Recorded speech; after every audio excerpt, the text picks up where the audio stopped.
I'm making this video, and in doing so I am exercising my right to free speech as outlined in the United States Constitution. First Amendment: Congress shall not make no law respecting an establishment of religion or prohibiting the free exercise thereof or abridging the freedom of speech or the press or of the right of the people peaceably to assemble and to petition the government for redress of grievances.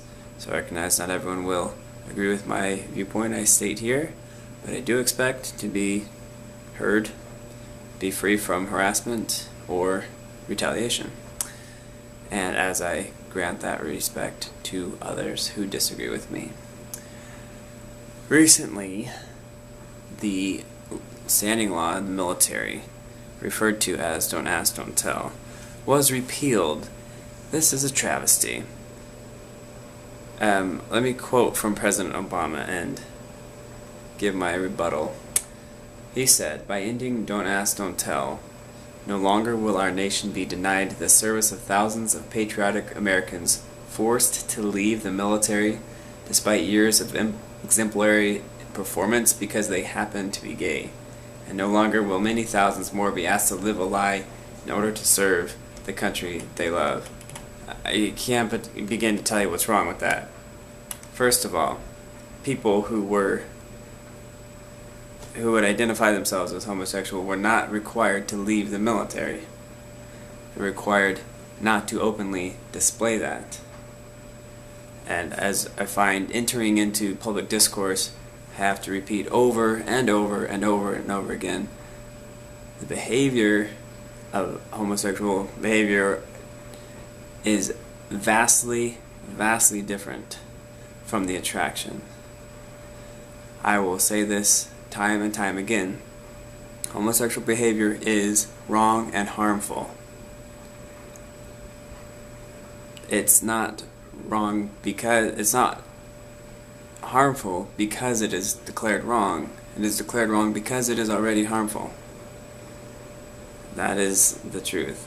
So, and then he said before, because they happen to be gay. Now, look, attraction might not be something that you asked for,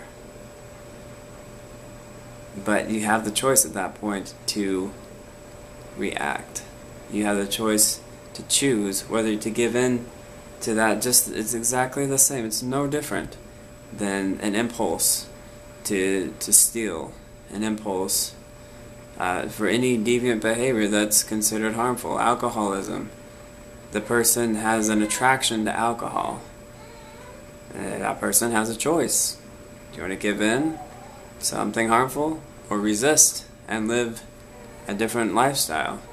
Now, the other choice besides a homosexual lifestyle is not necessarily to force oneself to date members of the opposite sex and exclusively that and marry. No, there's so much more options. One thing that is mentioned by James Bowman, which I was grateful to hear his statement, was that the people who define themselves as gay decide that that's their complete identity, is founded in that one particular aspect. Saying, isn't there more to people than just sexual orientation? I mainly am making this video because I was frustrated when I went to find what I know is many people are not happy about this repeal, are worried about the effects that it will have, but you can't find them. They're not widely publicized. They're not popular. I'm willing to stand with those who are unpopular to assert my conviction that other than heterosexual marriage, sexuality is harmful. It is that simple. Here's what Archbishop Timothy Broglio. Now, he comes from a religious standpoint. Whether religious or not, the law applies. The same as whether if you found yourself eating mercury-filled fish and you didn't know it had mercury in it, you still get mercury poisoning. So whether you believe or not is rather irrelevant. He says, the U.S. Archdiocese for the Military Services urged Congress not to repeal the policy In light of this teaching, he said Catholic chaplains must show compassion for persons with a homosexual orientation, but can never condone even slightly homosexual behavior. However, unions between individuals of the same gender resembling marriage will not be accepted or blessed by Catholic chaplains. He also noted that no restrictions or limitations on the teaching of Catholic morality can be accepted, and that First Amendment rights regarding the free exercise of religion must be respected. So, my friends, I am grateful for the opportunity to speak at this point, to speak up and say something that might be harmful. I am very much a believer in love and tolerance. I very much embrace people who have different ideas than mine, and I expect to be able to maintain my point of view and be able to say so without fear of punishment. Thank you.